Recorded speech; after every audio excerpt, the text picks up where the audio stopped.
Bom dia, pessoal. Hoje a gente vai falar um pouquinho sobre reinos africanos. Na verdade, serão duas aulas, essa é a primeira. E ela faz parte do que eu tinha proposto lá quando a gente começou a trabalhar com a Idade Média, que era pensar no que está rolando nos diversos lugares do mundo durante o período de Idade Média. Então, a gente falou sobre o feudalismo na Europa, falamos sobre o Islã no Oriente Médio, na Ásia, e hoje a gente vai falar um pouquinho sobre África. Bom, a África, particularmente, eu acho um dos mais interessantes, porque, afinal de contas, muito da nossa cultura aqui no Brasil tem a ver com esses povos africanos, com esses reinos, e a gente vai ver isso mais precisamente na próxima aula. Mas hoje a gente vai começar a pensar um pouquinho, então, essa história da África. Primeiro eu quero começar com uma pergunta, né? Vocês acham que a África tem história antes da interação com os povos europeus? Estão pensando? Responderam? Tá. Bom, eu acho, gente, que é muito comum, né, que se associe a... Na verdade, a gente geralmente estuda a história da África quando esses povos entram em contato com os europeus. Isso se dá porque, infelizmente, a nossa história ela é muito eurocêntrica e aí se concentra, né, como a Europa sendo o centro de tudo. E a ideia aqui hoje é justamente mudar um pouco essa perspectiva, é entender que a África tem a sua história, independente de ter tido contato com os europeus ou não, até porque a gente sabe que ainda durante a antiguidade, né, a gente tem o Egito, tem o reino de Kush, que eram civilizações extremamente avançadas e que não tinham nenhum contato com os europeus naquele momento e provavelmente eles eram mais avançados que os próprios europeus naquela época. Então, pensar um pouquinho sobre essa África sem precisar colocar os europeus na jogada, né? É muito comum que se tenha se associe, se estude a história da África dessa forma, porque grande parte dos escritos sobre a África, que tem língua de raiz europeia, né, como a gente, sei lá, inglês, por exemplo, francês, português, enfim, por aí vai, são escritos mais recentes, né, que foi quando esses povos foram ocupados pelos europeus. Mas tem muito registro em língua de dialetos africanos, enfim, e que acaba dificultando um pouco a pesquisa para a gente que não é africano, porém não quer dizer que essa história não exista e não quer dizer que a gente não possa estudá-la, né? Eu, particularmente, sempre estudei história da África na minha formação e é minha área de pesquisa até hoje. Bom, vamos conhecer um pouquinho, então, sobre como que é possível estudar a história da África e como é essa África durante a Idade Média, né? Primeiro, gente, as fontes para a gente estudar a história da África. A gente tem fontes escritas africanas, tá? Muita documentação tem sido encontrada sobre a história dessas regiões, especialmente em línguas que são dialetos africanos, ou seja, línguas que a gente, infelizmente, não tem muito contato. O que, como eu falei, acaba dificultando um pouco, mas não quer dizer que seja impossível, até porque os próprios africanos escrevem a sua própria história, né? Bom, a gente também tem as fontes escritas em árabes, tá? Como a gente viu na semana passada, os árabes eles expandiram seu território pelo norte da África. Então, muitas daquelas regiões ali, Marrocos, o próprio Egito, são regiões que hoje são islamizadas, então grande parte da população é muçulmana e que também tem bastante contato com a língua árabe. Temos também as fontes orais, então são relatos de histórias africanas que chegam até nós através de poemas e músicas, tá? Que contam a história desses povos. Gente, é muito semelhante ao que aconteceu na Europa também, tá? Se a gente for ver, por exemplo, a gente trabalhou o Homero, né, os poemas dele, como uma referência para entender a história da Grécia. A gente falou um pouquinho sobre a Bíblia como uma referência para entender a história dos hebreus no Oriente Médio. Ou seja, essas fontes orais elas são muito importantes e guardam bastante relatos que dizem muito sobre aquelas sociedades.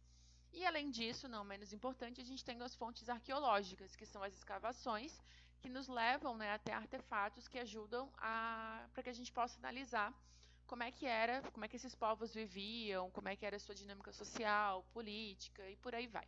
Então, essas são as principais fontes para a gente poder entender um pouquinho da história da África. Tem alguns aspectos físicos e culturais que eu quero chamar a atenção, né? O primeiro ponto, e para mim o mais importante, a gente tem que parar de ver a África como um continente, como se todos fossem iguais ali dentro, né? Quando a gente olha para a América do Sul, a gente vê diferenças entre argentinos e brasileiros, por exemplo, né? A gente vê diferença entre venezuelanos, bolivianos, por aí vai.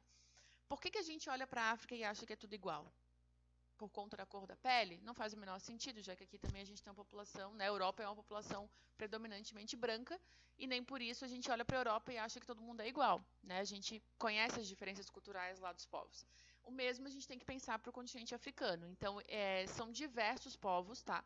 Com línguas diferentes, com cultura diferente, com organização política diferente, organização social diferente. Ou seja, eles não são iguais. Se vocês pegarem, por exemplo, um marroquino e um angolano, gente, não tem nada a ver, tá? Se vocês pegarem um congolês e um sul-africano, nada a ver, tá? A língua é diferente, as crenças são diferentes, os aspectos culturais são bem diferentes. E mesmo dentro dos próprios países, se a gente for olhar, hoje, lógico, a gente já está há mais de 40 anos da independência de Angola, por exemplo, mas se a gente for olhar Angola, cada região de Angola tem um grupo étnico diferente e com língua diferente. Todos falam português? Sim, porque é a religião oficial hoje. Mas eles têm a sua língua materna, né, a segunda língua que eles falam, geralmente nas suas casas, que são línguas que vai diferenciar de um lugar para o outro de Angola. Com relação aos aspectos físicos, tem um aspecto físico que a gente vai falar aqui hoje, que ele vai acabar marcando uma diferença grande entre duas regiões da África, que é o deserto do Saara. Né? Então, o deserto do Saara, quando a gente olha o mapa da África, eu vou adiantar um pouquinho aqui. Aqui vocês têm o deserto do Saara, essa parte aqui no norte da África, e ela acabou sendo meio que quase uma barreira geográfica, tá, gente? Porque o que acontece? Essa região aqui é uma região que vai ser bastante ocupada pelos árabes, né, pelos muçulmanos, como a gente viu. Então, a gente vai ter... É uma região mais islamizada. Daqui para baixo é o que a gente vai chamar de África Negra, que já não tem tanto contato assim com o Islã e que vão ser os povos africanos que a gente mais conhece, né? Se vocês olharem a população de Marrocos e Egito, por exemplo, vocês vão ver que o fenótipo deles, né, a maioria deles, eles não são negros, como, por exemplo, olhar para Angola. Isso porque, como eles tiveram a ocupação dos árabes há muito tempo, os traços, né, a fisionomia deles é muito próximo dos povos do Oriente Médio. Mesma coisa vai valer para a organização cultural, para a religião, para a própria língua, enfim, vai ter essa presença mais forte. No deserto do Saara, ele vai ser um grande ponto importante de comércio, tá? Então, era muito comum que esses povos daqui fizessem, por exemplo, eles comercializavam escravizados, comercializavam ouro, sal, enfim. E esses produtos, geralmente, eles atravessavam o deserto do Saara, tá? Quem fazia isso eram os comerciantes chamados de berberes, que eram nômades que cruzavam o deserto até aqui na beirinha do mar Mediterrâneo, e aqui eles comercializavam, então, com a Europa. Então, essa galera aqui, já há muito tempo, desde a Idade Média, já tem bastante contato com os povos da Ásia e da Europa por conta desse comércio aqui no mar Mediterrâneo. Já os povos mais para o sul, eles já não têm tanto contato nesse momento, vão ter um pouco depois, mas são povos igualmente importantes e com grande desenvolvimento também, ok? Bom, aqui a gente tem, só para vocês terem um pouquinho de noção, né? Aqui a gente tem o reino de Gana, esse vermelho, depois o reino de Mali, porque o reino de Mali ocupou o reino de Gana, que é esse verde. Aqui a gente tem o reino do Congo, tá, gente? Essa região aqui do Congo, especialmente aqui, a região do Congo, e essa região aqui é a região de onde vai sair bastante escravizados vindos para o Brasil. Então, por exemplo, vocês estão vendo aqui Iorubás. Iorubá é um grupo étnico que veio para o Brasil como escravizado, vocês vão ver na próxima aula. E eles habitavam essa região aqui abaixo do Saara e eram capturados e trazidos para ser vendidos aqui no litoral. O Congo, a mesma coisa, né? E aqui a gente tem o reino do Zimbábue, o reino do Kush, que era abaixo do Egito, tá? Também na época do Egito Antigo eles já se desenvolveram e por aí vai. Então esses são os principais reinos que a gente tem na África durante os séculos do século 8 a.C. até o século 15 depois de Cristo. Bom, cada reino desse, gente, tem as suas particularidades, tá? Infelizmente a gente não vai conseguir estudar um por um, assim como a gente não estudou um por um na Europa, por exemplo, ou na Ásia, mas a gente vai ver um panorama bem geral, tá? Então, por exemplo, só para vocês terem uma ideia, a gente tem o reino de Gana, né, que é essa parte vermelhinha aqui. E o reino de Gana, então, por exemplo, ele tem uma curiosidade que é a sucessão matrilinear. O que isso quer dizer? Quer dizer que quando os líderes, né, morriam, quem assumia tinha a ver com a linhagem materna e não paterna. né? A gente sabe que a nossa sociedade ela é bem patriarcal e geralmente está associado ao homem, né? Então, por exemplo, quando vamos pensar em reinos aqui, né? Geralmente o rei e aí o filho dele, e aí se tiver um filho homem e uma mulher, para alguns reinos são o filho homem que assume e assim por diante, né? Mantendo sempre essa noção patriarcal. No caso de Reino de Gana, não, vinha da mulher essa descendência real.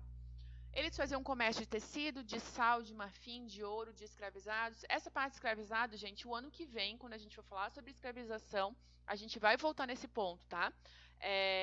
De fato, a escravização já acontecia na África antes da presença dos europeus lá, porém não era um comércio muito grande, não eram tantos escravizados assim e não saía do continente africano para ir para a América, por exemplo, que é o que vai acontecer quando os europeus chegam lá e tornam esse comércio, né, esse tráfico muito, muito, muito maior do que era na época dos reinos africanos. Mas a gente vai discutir isso melhor no próximo ano, tá? Bom, eles possuíam um exército de mais de 2.000 soldados e organizavam cobranças de impostos. O reino do Mali, que vocês viram aqui, que ocupou o reino de Gana, né, tá aqui, é um reino que vai ser islamizado, tá? Ele vai ter uma população de 45 milhões de habitantes, e na cidade de Timbuktu, que tá aqui, ó, essa cidade, gente, vai ser um grande centro intelectual, e uma das primeiras universidades do mundo, que é a Universidade de Sankoré, vai ser formada nessa região. Então, a gente tem na África uma das primeiras universidades do mundo existindo. O Reino do Congo, né, região mais central da África, aqui, que a gente chama de Manicongo também, é um reino que vai ser governado pelo Manicongo e com seus 12 conselheiros. Uma curiosidade, dentro desses 12 conselheiros, 4 deles eram mulheres. Então, o que eu quero chamar a atenção de vocês aqui nessas observações que a gente viu? A questão do patriarcado, gente, ela é uma imposição, para muitos lugares vai ser uma imposição europeia. Porque para algumas regiões, a gente pode falar tanto da África como até, por exemplo, alguns grupos indígenas aqui na América, não tinha essa noção do patriarcado. Muitos eram matriarcal, ou seja, a mulher que comandava, né? Então vamos pensar, olha só, se a gente for olhar, na Europa, as mulheres só vão ter acesso ao voto no início do século XX, há mais ou menos 100 anos, tá? E no Reino do Congo, a gente está falando da Idade Média, ou seja, né, lá até 1400 e pouco, já tinha mulheres ocupando cargos políticos. Então percebam a diferença, né? E aí, lógico, né, quando os europeus ocupam a África, de alguma forma, eles acabam trazendo bastante desse patriarcado e enraizando lá, como foi feito aqui no Brasil também. Bom, gente, os principais pontos são esses, tá? No livro de vocês vão encontrar mais informações sobre esses reinos, para quem tem curiosidade. E na próxima aula a gente vai falar um pouquinho sobre os povos Banto e Yorubá, que são os dois grupos que vieram aqui para o Brasil na condição de escravizados e, portanto, temos bastante elemento da cultura desses dois grupos na nossa cultura brasileira. Ok? Beijos!